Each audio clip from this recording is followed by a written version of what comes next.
Hi, നാടൻ സ്റ്റൈലിൽ അരിനെല്ലിക്ക അച്ചാർ ഉണ്ടാക്കുന്നത് എങ്ങനെയെന്ന് നോക്കാം. ചൂടായ ഉരുളിയിലേക്ക് നല്ലെണ്ണ ഒഴിച്ച് 1 സ്പൂൺ കടുക് ഇട്ട് കൊടുത്തതിന് ശേഷം കറിവേപ്പില ഇട്ട് നല്ലവണ്ണം ഇളക്കി കൊടുക്കുക.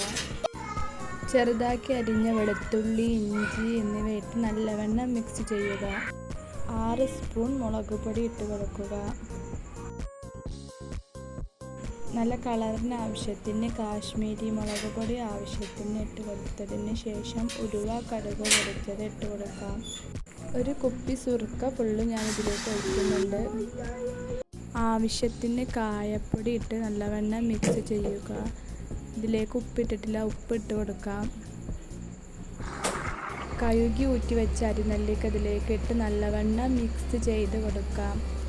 നല്ല ടേസ്റ്റുള്ള അച്ചാറാണ്. ഇഷ്ടപ്പെട്ടാൽ വീഡിയോ ലൈക്ക് അടിക്കാനും ഷെയർ ചെയ്യാനും സബ്സ്ക്രൈബ് ചെയ്യാനും മറക്കരുത്.